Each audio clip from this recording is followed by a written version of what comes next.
Yes. I wanted to talk to you about the Abu Dhabi situation. Listening. So they do cloud seeding there, and I didn't realize that was how they got all this flooding.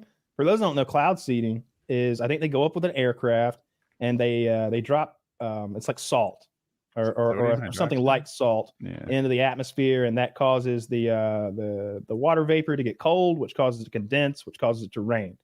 And it flooded that fucking city. And I saw a guy in a canoe going. They're canoeing through the streets. That's and great. shit. He just had a canoe just in case.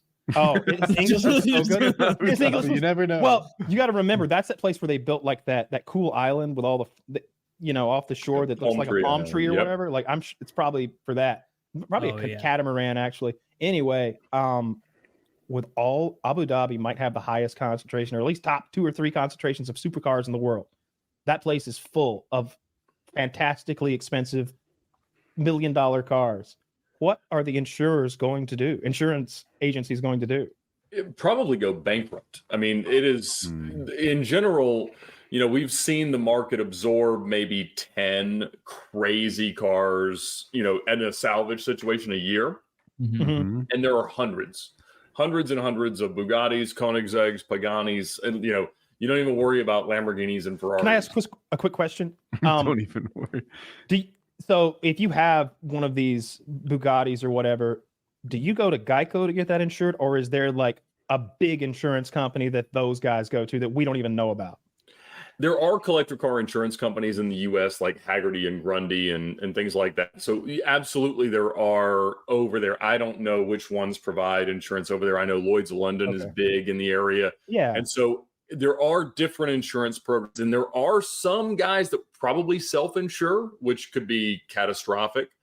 So, if you looked at flooding, like the flooding that happened in Naples about 2 years ago, where Freddie Hernandez Tavares, who's been on your channel talking about his P1 that was flooded, a good 50 big cars got flooded there that eventually made their way onto the market. Here, we're talking about hundreds and hundreds of cars, maybe thousands, that are of that caliber that there's no absorption for. So it's going to be wild. I mean, so there was also flooding in Dubai, in Bahrain. It's everywhere. And they received about 2 years worth of rainfall in 24 hours, which was only like a foot, but it was still much more than the infrastructure could provide. And they've got a ton of underground parking garages just filled with these cars. Wow. And, when you think about like ultimate value of a car that has been in a flood, you're talking about maybe 60 to 70% once it's perfectly fixed with no evidence that it ever happened. Whereas the salvage value is 10, 20%. That Tron look is sick, by the way. Oh yeah. It's a cheater way of wrapping cars because you don't have to do the edges. And so it's a lot easier to wrap a car that way than total color change it. That's sick. But yeah, so like these cars, that's a Gallardo Superleggera or a 458. Those there's 1,000 of those, and they're all ruined. But there's also multi-million-dollar Bugattis, Koenigseggs, and things of that nature. And there's 2 factors that happen to the marketplace now. So the low-end stuff starts to be like, all right, well, maybe I'm not going to buy an entry-level Pagani because I could buy this one that was in a flood in Dubai and try to do something YouTube style with it. But also we've now got to replace these hundreds of cars with existing inventory that doesn't exist. So it could radically change the values of these remaining cars. Yeah, that's an AI generated image, but yes, I figured it out when I saw the enormous cartoon toucan that swims. Right. Yes, there's good things. Like I didn't see but the Aventador in the top left raft was, the Dubai. The guy from Fruit Loops was there, so I didn't think it was real. And that's an AI image as well. But there's a ton of cars, and nobody knows how they're going to get sold. They're not really U.S. eligible, so I just sold a Lamborghini that I'm out of partially the thought of cashing in so that I can go shopping for something here and just find a way.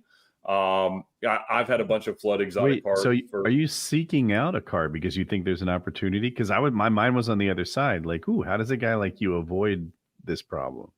No, we do seek the problem out because my strategy has always been to buy the worst examples of the coolest cars possible. And so I had and these are freshwater floods, which is considerably better than like the saltwater flood from the hurricane that flooded out Freddie's. He's already selling, boys. Pitch it, Ed. Yeah, well, it just means that you have you want to get yourself a freshwater flood. That's it. It's the best floods on the market. That's right. That's right. Don't mess with them with saltwater stuff. But sometimes they can work. It's a huge, huge thing. We tried to buy a Bugatti that was driven into the Galveston Bay as insurance fraud a couple of years ago, and that car's moved around a bit. But it's going to be a wild market influence, and that's kind of what I always look for.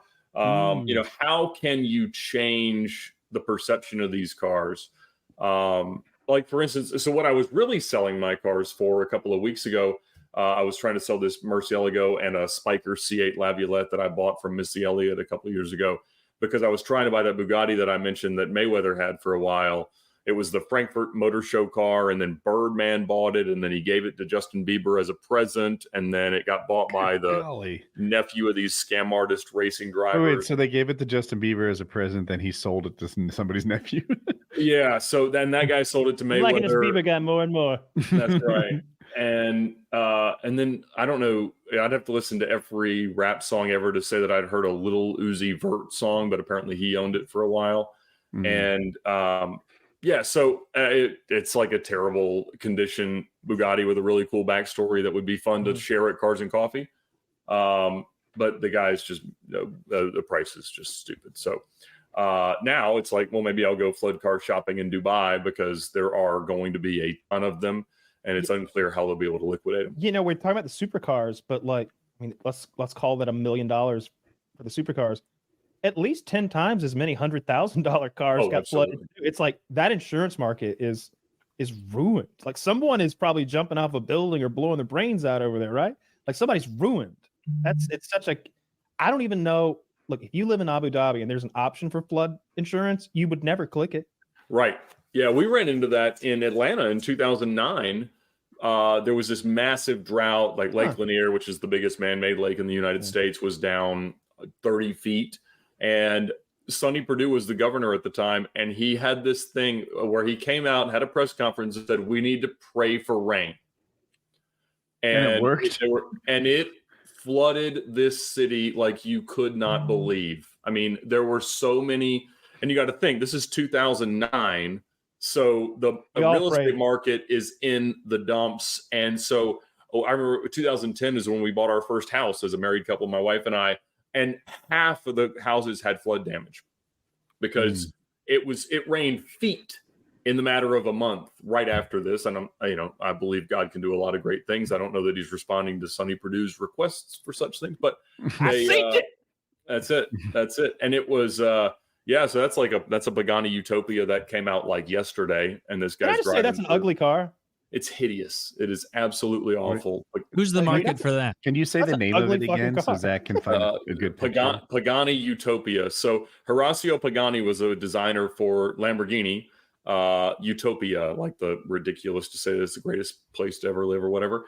And so it is, he designed a couple of cars for Lamborghini, the 25th anniversary Countach and the Diablo SE30. And then he went out to build his own car company, and he built a car called the Zonda that came out in 2002 that was incredible. And it's one of the most beautiful modern supercars ever made.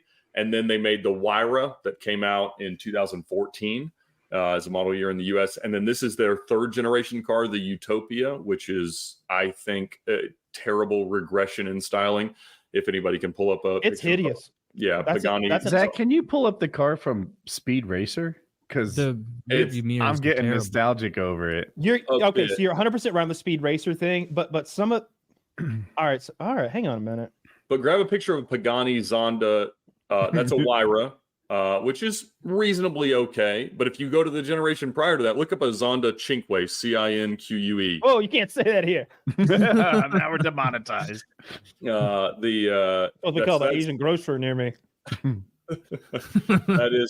That's a heavily modified Zonda. There are more simplistic versions that aren't quite as. All right, that's a Hot Wheels see car. the Speed Racer car. That's a Hot Wheels car right there. This is sick too, but like you don't want to drive this. Like I don't want to drive this. Well, but and to be honest, there's a huge market of people who are spending the money that their granddad worked really hard for that support companies like Pagani and Koenigsegg and Bugatti and things like that. And a lot of them are now in the Middle East, and yes, so a lot of these cars are now underwater. Zach, show that car I linked in the chat. That thing's always appealed to me. Are there any cars, Ed, where you sit in the middle and there's one seat like a Formula One car? So the McLaren F1 that came out in '93 was the first, widely known car to have a center seating position. There were some Ferrari concept cars and things like that. They still had 2 seats flanking them, so it was a 3-seat car. There are a couple of track-only cars, like McLaren just released the Solara that is a single-seat car. Lamborghini had a concept called the Iguista that is a single-seat car. But in general, the F1 is the one that you drive in the center. They made a Speedtail limited run of cars that is the same idea, and that is currently in F1 they made 106 cars, 67 road cars I think, and they're worth 20-ish million for a road car, and then the race cars are kind of a little more than that. And those for people generally our age, under 60 years old, it's the ultimate car. And I think that there'll be $100 million cars before too terribly long, just because it is as good as it gets. We borrowed one for a production that we did called Car Trek a couple of years ago, and I drove it around a bit, and it's phenomenal. Obviously, it's a 90s car, so the brakes are weak, the exhaust isn't all that great, but it's still as good as it needs to be for a car guy to justify its value, which is kind of the question of any of them. But it was kind of some would say the first hypercar, and it used a BMW V12, 627 horsepower, and it was the fastest car of all time. So 241 miles an hour that the Bugatti Veyron would eventually beat. Jesus Christ. Yeah, so they're plenty awesome. Yeah, that's one. That's a low mirror early car, and most of them are silver. There's a lot of other interesting cars. We've chased one for years that was owned by the biggest drug runner for El Chapo, this guy named Humberto Ojeda. It's a brown car with a red interior and gold wheels that was maybe a payment from some Italian clients for some product, but it went into Mexico in like '98. And this guy he owned the car, and he didn't drive it all that much, but he got gunned down in his armored but also gold-plated Jeep Grand Cherokee, and the vehicle got shot like 300 times. But one bullet went in through the lock cylinder and hit him in the abdomen. And so he was able to drive home before he died. And his son was like crouched in the footwell of the car. So he got home, and then he died, and he never told anybody where the keys were to his McLaren F1. And it's been lost since then. And so I've made a handful of videos chasing that exact car. And it's been one of the more compelling storylines. Trap Lord Whips. That's it. Yeah. It's a very interesting Instagram account to follow that one. But yeah, so it's the only one in that specification, but we think it's probably still in Mexico. How much would that be worth if someone found it? I guess maybe it when it's that rare, does it just come down to like which, Saudi sheik wants it the most? Well, there's a lot of big American car collectors that want them. And so it's if it was free and clear and perfect, it's worth $20 million. But it's been sitting for decades. And the recommissioning of a car like that is millions of dollars. It's got the hair on it of having been a drug lord's car, which some people wouldn't like. I would love. And then there's also the question of if you buy a car from the cartel, then it's sort of like that it came from or an ill-gotten way. And then the question is, well, will the U.S. government seize it from you? And so you'd have to probably call the DEA if you even had it. And there's a lot of people that think I have it stored in my basement, but I don't. That'd be sweet. It would be really, really sweet. As far as they know, you don't.